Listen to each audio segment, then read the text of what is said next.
The Quilt of Truth. The Johnson family gathered every summer in their grandmother's farmhouse, where the walls smelled faintly of lavender and the rocking chair creaked on the porch. But the heart of the home wasn't the furniture, it was the quilt.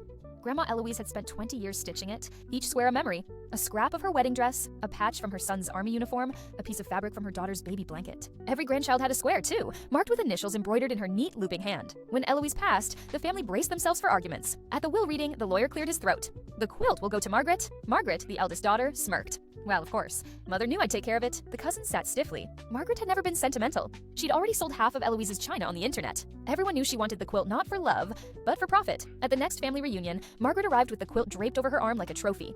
"Beautiful, isn't it?" she said loudly, making sure everyone saw. Mother's finest work. The cousins gathered around, their faces tight with frustration. Then little Emma, the youngest cousin, cleared her throat. "Aunt Margaret?" she said innocently. "Could we look at the back?" Margaret frowned. Why? Emma just shrugged.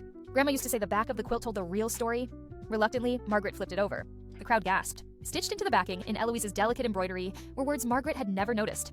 "This quilt belongs to the family. Not one, but all." Below the message were dozens of tiny hidden pockets, each sewn shut with a child's initials. Emma pulled gently at one with her own letters, and inside was a folded slip of paper. One by one, the cousins opened their pockets, finding handwritten notes from Grandma, recipes, blessings, jokes, and memories just for them.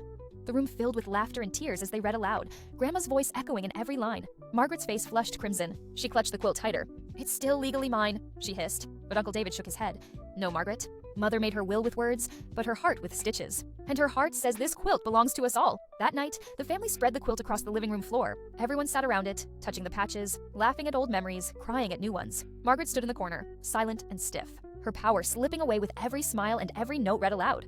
The quilt stayed in the farmhouse after that, locked away not in a trunk but displayed proudly, where every child could run their fingers across it and feel Grandma's love. The revenge wasn't loud or cruel. It was quiet, stitched into the seams, a reminder that family can't be bought, hoarded, or sold. The quilt told the truth, and the truth had won.